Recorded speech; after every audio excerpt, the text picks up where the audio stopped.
अस्सलाम वालेकुम स्टूडेंट्स, उम्मीद करता हूँ सब खैरियत से होंगे। आज हम बात करेंगे 9th क्लास की बायोलॉजी के फर्स्ट चैप्टर के हवाले से, introduction to biology. First lecture में हम लोगों ने बात की थी इंट्रोडक्शन की और डिवीजन ऑफ बायोलॉजी और कुछ बायोलॉजी की ब्रांचेस के बारे में बात की गई थी और टैक्सोनॉमी तक हमने इसको वाइंड अप किया था। आज हम टैक्सोनॉमी से आगे फर्दर जो पैलियोंटोलॉजी से स्टार्ट काम करेंगे। तो फर्स्ट आज हम ब्रांच डिस्कस करेंगे, दैट इज द पैलियोंटोलॉजी।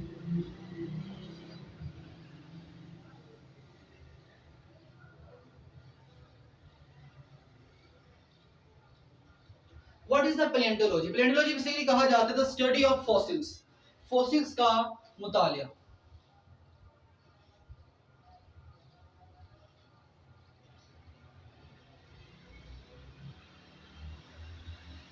फॉसिल्स के मुतालिया से मुराद है कि जानदारों की जो बाकियात हैं, आज से हजारों लाखों साल पहले जानदार मर चुके हैं, उन जानदारों की जो बाकियात हैं, उन बाकियात को स्टडी करना, उन फॉसिल्स को स्टडी करना इज कॉल्ड द पैलियोंटोलॉजी।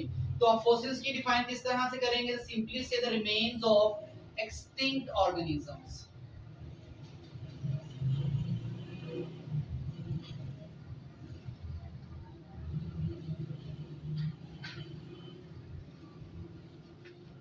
नापैद हो चुके जानदारों की बाकियात। अरे यहाँ पे उर्दू मीडियम वाले बच्चे ये ना सोचेंगे इंग्लिश मीडियम में है तो सिर्फ इंग्लिश मीडियम ही है, उर्दू मीडियम में हम साथ एक्सप्लेन कर रहे हैं ताकि आपको प्रॉब्लम ना हो। है पैलियोंटोलॉजी की बात करें तो स्टडी ऑफ फॉसिल्स और नापैद हो चुके जानदारों की जो बाकियात हैं, these are called the fossils. इसमें प्लांट्स भी आते हैं, इसमें आपके एनिमल्स भी आते हैं। Now we are moving toward the next branch, that is about the environmental biology.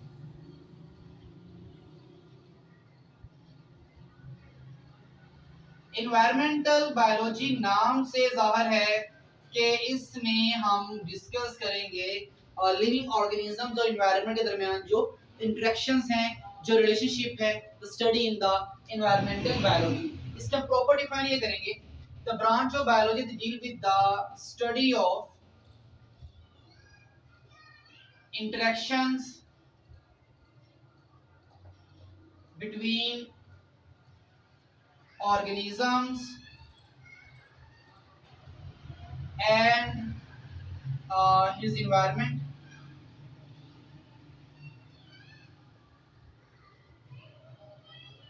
जानदारों और उनके माहौल के दरमियान जो इंटरेक्शंस हैं, जो ताल्लुकात हैं, these are study in the environmental biology. Basically हमारे माहौल में डिफरेंट तरह के कंपोनेंट्स ऐसे हैं जिन्हें नॉन लिविंग कंपोनेंट्स कहा जाता है।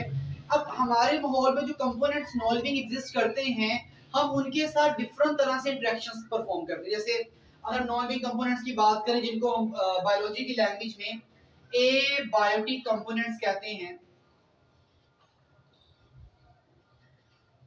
Abiotic components means to say that non-living component of environment।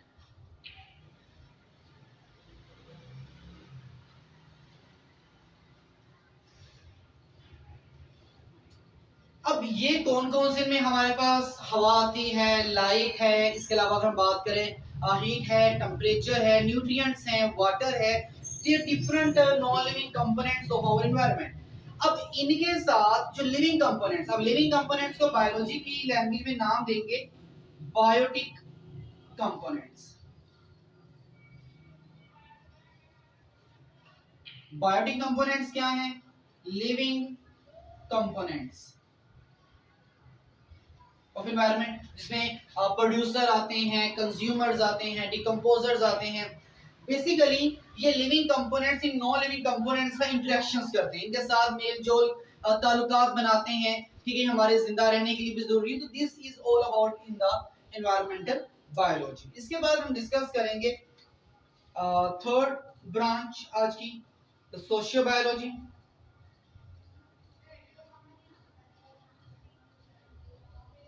Socio word basically निकला है सोशल बिहेवियर, मींस ऐसे जानदार जो सोसाइटीज बनाते हैं, उनके सोशल बिहेवियर को स्टडी हम कहां करेंगे? In the socio biology. Study the social behaviour of different organisms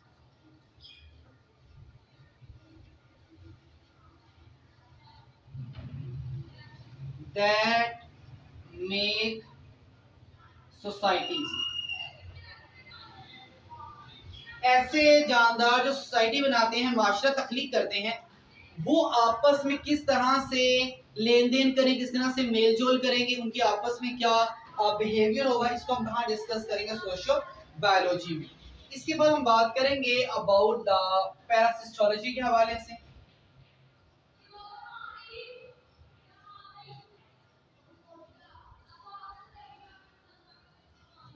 Parasitology basically is a branch that deal with the study of parasites.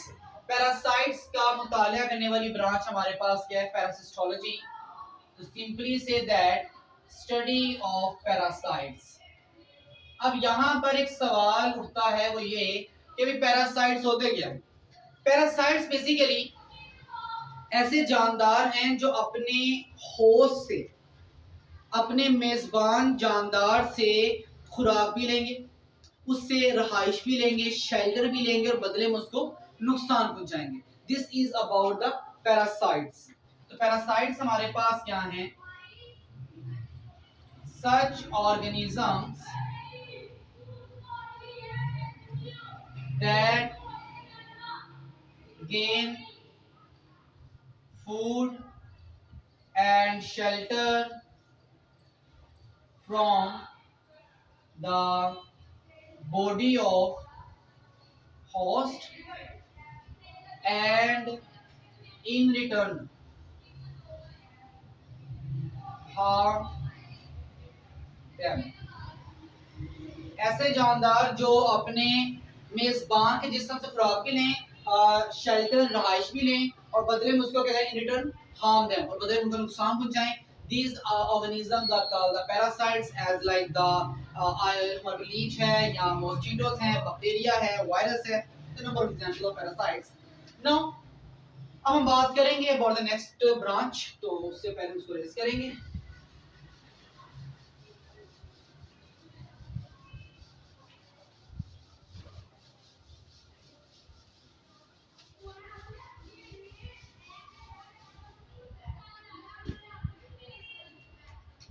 Now we are discuss about the next branch, biotechnology.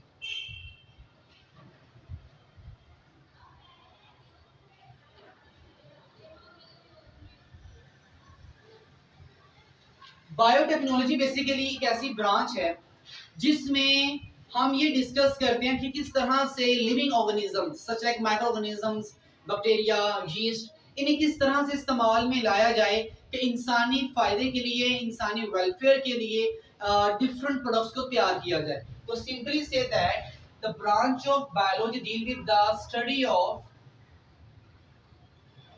Practical applications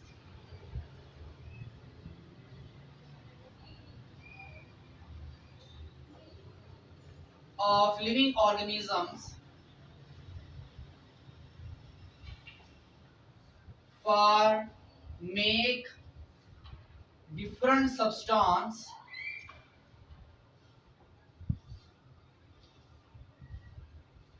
for welfare of mankind.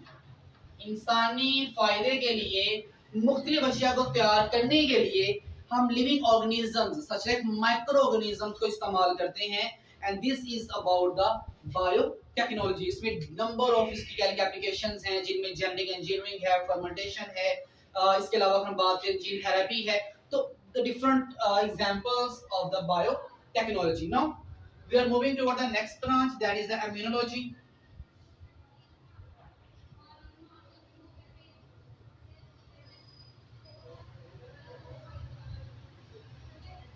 What is the immunology? Immunology बेसिकली कहा जाता है कि इंसान के immune system, ये किसी भी जानदार के इम्यून सिस्टम का मुतालिया, मतलब ये कि आपकी बॉडी में अगर कोई पैथोजन लाइक बैक्टीरिया या वायरस आपकी बॉडी में आ जाता है तो आपकी बॉडी उसके खिलाफ किस तरह से फाइट करे, किस तरह से आपको उसके खिलाफ मुदाफ़त मुहैया करेगी, किस तरह से आपको प्रोटेक्शन प्रोवाइड करेगी, किस तरह से आपका डिफेंस करेगी। तो ये सिस्टम जो आपको डिफेंस प्रोवाइड करता है इसे इम्यून सिस्टम कहा जाता है। अब इस इम्यून सिस्टम का मुताला कहाँ करेंगे हम लोग? इम्यूनोलॉजी के अंदर। तो simply say that the study of immune system is called the immunology. And what is the immune system? The system that provide defense against different pathogens. तो मुख्तलिफ पैथोजन के खिलाफ आपको जो डिफेंस प्रोटेक्शन हिफाजत मुदाफ़त मुहैया करेगा उसका हम क्या नाम देंगे? मुदाफ़ती निज़ाम, इम्यून सिस्टम। और इसका मुताला, इसकी स्टडी हमारे पास क्या है? Immunology. Now we discuss about the next point, next branch, that is the entomology.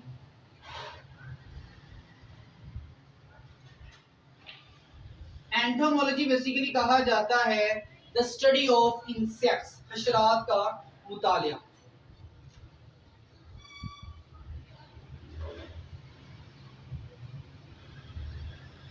हशरात का मुतालिया डिफरेंट हैं, जैसे बटरफ्लाई है, आंट्स हैं, तो different examples of the insects, हशरात, इनका मुतालिया हमारे पास है एंटोमोलॉजी। इसके बाद अब हम बात करेंगे अबाउट द फार्माकोलॉजी के हवाले से।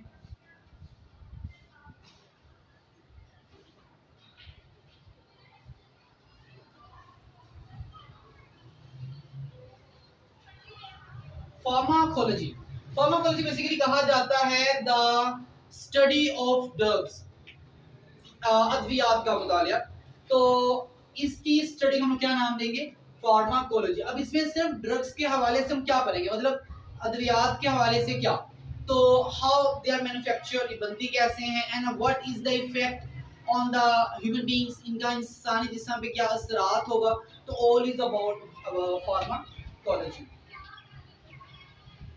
about the study of drugs and its effect on living body। अद्वियात क्या है और इनका लिविंग बॉडी पे क्या इफेक्ट हो, क्या असर होगा, this is called pharmacology. Effect, असर क्या होगा, क्या पॉजिटिव असर होगा क्या नेगेटिव होगा। मतलब अगर ना अक्सर आप कुछ लोग हमारे यहाँ मेडिसिन का इस्तेमाल करते हैं तो अपने रिलीफ के लिए इस्तेमाल कर रहे होते हैं। पहले तो आप इस्तेमाल करते हैं कि हमें उससे सिर्फ आराम आए, लेकिन वक्त गुजरने के साथ साथ उस मेडिसिन को बहुत इस्तेमाल कर लिया जाए तो फिर आपको जहनी सुकून के लिए वो अद्वियात जो है वो आप अपने जहनी सुकून के लिए इस्तेमाल करना शुरू कर देते हैं। तो मतलब ये कि पहले वो मेडिसिन थी, अब वो नशा बन चुका हो। तो बेसिकली ड्रग्स बेसिकली हमारे पास क्या होते हैं, कोई भी ऐसा केमिकल है जो आपकी बॉडी के मेटाबॉलिज्म को चेंज करे। अब चेंज करने से मुराद है that is way positively change और मे बी नेगेटिवली चेंज। तो ड्रग्स की हम बात करें तो ड्रग्स बेसिकली सिर्फ ऐसे केमिकल्स हैं, such chemicals that alter the metabolism of body, जिस्म के मेटाबॉलिज्म को तब्दील करने वाले केमिकल्स को ड्रग्स कहा जाता है। अब ये जो ड्रग्स हैं ये मे बी एडिक्टिव ड्रग्स हों या मेडिकल ड्रग्स हों, ज़्यादा डिटेल में नहीं जा रहे, बस हम सिंपल सी बात है ड्रग्स क्या है, ऐसे भी जो आपकी बॉडी के मेटाबॉलिज्म को चेंज करें। तो मेडिकल ड्रग्स जो कि आप अपनी बीमारी खत्म करने के लिए इस्तेमाल करते हैं, और एडिक्टिव ड्रग्स जो कि आप नशे के तौर पर इस्तेमाल करते हैं। So that is all about the pharmacology. खैर ये हमारे पास थी आपकी कुछ ब्रांचेस। इसके बाद हम डिस्कस करेंगे about the relationship between the biology and other branches of science.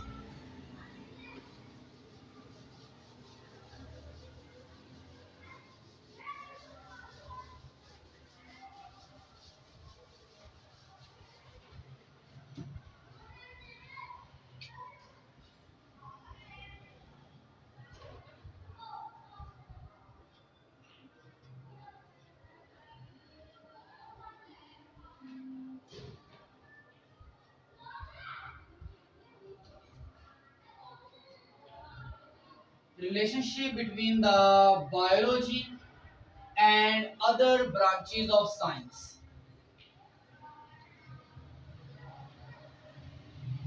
Basically science की जितनी भी ब्रांचेस हैं वो कहीं ना कहीं आपस में रिलेट करती हैं, लेकिन चूंकि हम बायोलॉजी को डिस्कस कर रहे हैं लिहाजा हम बायोलॉजी के हवाले से ही बात करेंगे। तो अब बायोलॉजी का साइंस की दूसरी ब्रांचेस के साथ जो रिलेशन है उसमें हमारे पास सिलेबस में 5 डिफरेंट आपको ब्रांचेस के साथ रिलेशन दिया गया है। जो फर्स्ट हमारे पास है अबाउट बायोफिजिक्स। बायोफिजिक्स बेसिकली क्या है? बायोफिजिक्स कहा जाता है कि फिजिक्स के उन प्रिंसिपल्स को स्टडी करना which are applicable in the biological phenomena. मतलब बायोलॉजी के डिफरेंट अवामिल को, डिफरेंट फिनोमिना को समझने के लिए हम फिजिक्स के कुछ कवानीन का इस्तेमाल करते हैं, कुछ फिजिक्स के लॉज का इस्तेमाल करते हैं। तो this is relation between physics and biology. तो हम इसे कहाँ डिस्कस करेंगे? बायोफिजिक्स में डिस्कस करेंगे।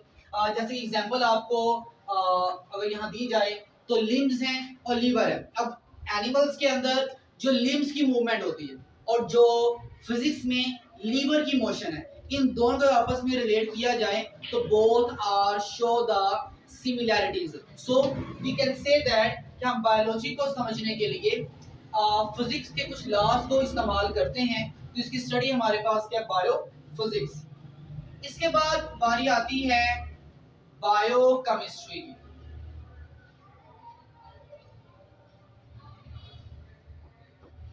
बायोकेमिस्ट्री क्या होती है? बायोकेमिस्ट्री बेसिकली कहा जाता है उन केमिकल कंपाउंड्स की properties, chemical reaction, structure, composition study करना उन कंपाउंड की जो कहां पाए जाए, which are present in living body, के लिविंग बॉडी में पाए जाने वाले केमिकल कंपाउंड का structure, chemical properties, physical properties, chemical properties, chemical reaction, structure, composition, ये सारी बातें हम जहां डिस्कस करेंगे वो क्या है?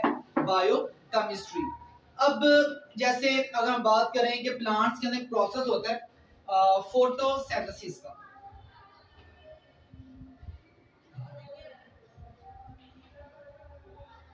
अब फोटोसिंथेसिस का केमिकल रिएक्शन में अगर राइट करें तो क्या है? CO2 plus H2O take place in the chlorophyll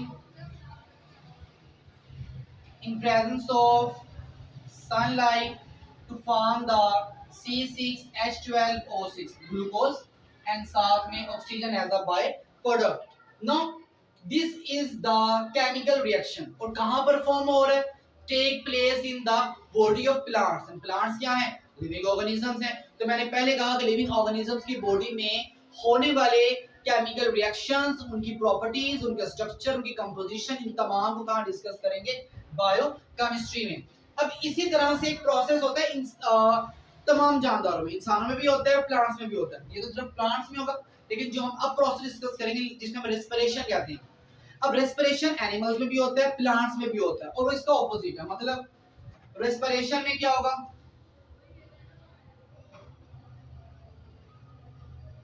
तो रेस्पिरेशन में होता ये है कि ग्लूकोज को C6H12O6 को ऑक्सीजन की मौजूदगी में हम तोड़ते हैं, जिसके अंदर CO2 प्लस H2O, और साथ यहाँ से एनर्जी रिलीज होती है, एक हैवी अमाउंट यहाँ से एनर्जी की रिलीज होगी। तो अब अगर यहाँ देखा जाए तो इन दो के मिलने से ग्लूकोज बना। अब ग्लूकोज के टूटने से फिर वो दो कंपोनेंट्स बन गए। तो द डिफरेंट केमिकल रिएक्शन ये सारे के सारे कहाँ पे हो रही? लिविंग ऑर्गेनिज्म में हो रहे हैं। तो हमारा जितना मेटाबॉलिज्म है ये सारे का सारा कहाँ स्टडी करेंगे? बायोकेमिस्ट्री में। इसके बाद हम बात करेंगे अबाउट द बायोमैथमेटिक्स या बायोमेट्री।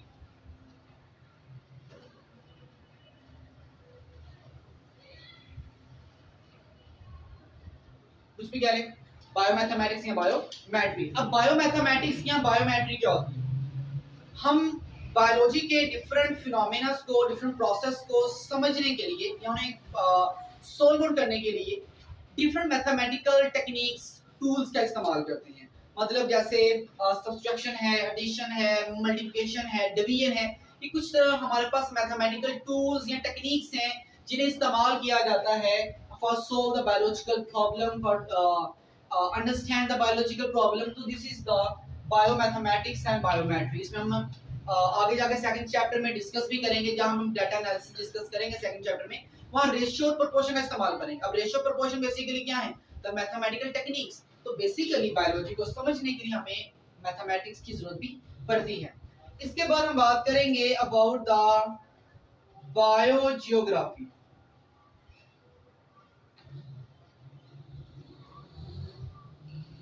बायोजियोग्राफी क्या होती है? सिंपली से दैट के जमीन के डिफरेंट बायोजियोग्राफिकल रीजन्स हैं।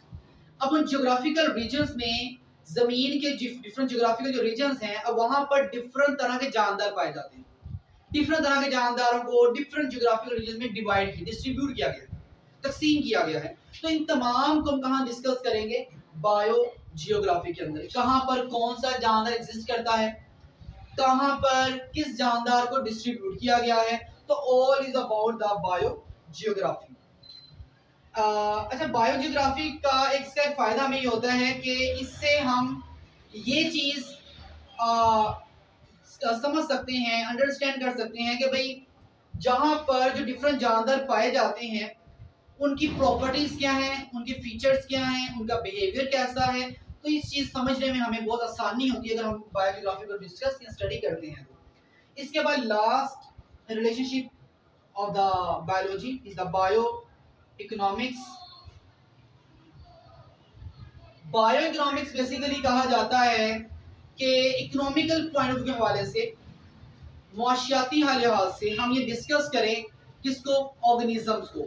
The study of organisms from the economical point of view, this is the bio economics. मतलब हम गंदम की फसल लगाते हैं, अब उस पर कितना पैसा खर्च होगा और गंदम पक जाने के बाद उसको सेल करने के बाद हमें कितना प्रॉफिट हो रहा है। तो बेसिकली जो हमारा कॉस्ट वैल्यू है, जो हमने इस पे रकम लगाई है, और उसकी जो प्रॉफिट वैल्यू, हमें जो उससे नफा हासिल होगा, ये सारी की सारी स्टडी हम कहाँ करेंगे? बायो इकोनॉमिक्स में। तो ये हमारे पास क्या था? Relationship between the biology and other branches of science. अब लास्ट में एक पॉइंट डिस्कस करेंगे, फिर लेक्चर को वाइंड अप करेंगे, वो ये कि what is the major biological issues. ये आपका इंपॉर्टेंट क्वेश्चन है, शॉर्ट। Major biological issues.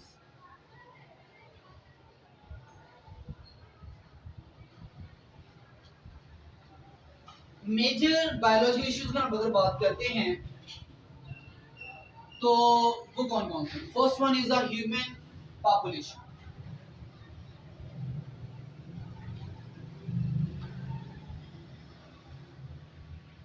माशाल्लाह बहुत तेजी के साथ पॉपुलेशन हमारी इंक्रीज हो रही है। तो ह्यूमन पॉपुलेशन ही हमारा पहला मसला है बायोलॉजी के हवाले से। इसके बाद सेकंड वन है एडिक्टिव डिसऑर्डर, एडिक्टिव ड्रग,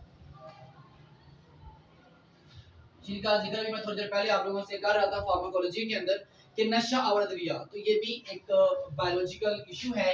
इसके बाद अगर हम बात करें तो डिफरेंट इन्फेक्शियस डिसऑर्डर है।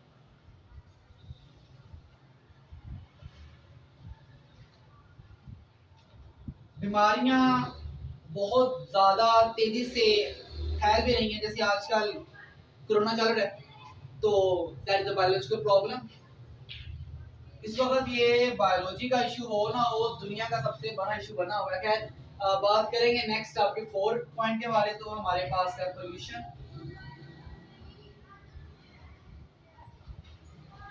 तो there different major biological issues. The one is human population, addictive drug, infectious disorder, and last one is the pollution. तो ये हमारे पास आज का छोटा सा लेक्चर था। उम्मीद करता हूँ तमाम पॉइंट्स क्लियर होंगे। अगर किसी को कोई प्रॉब्लम हो तो कमेंट सेक्शन में बता सकता है।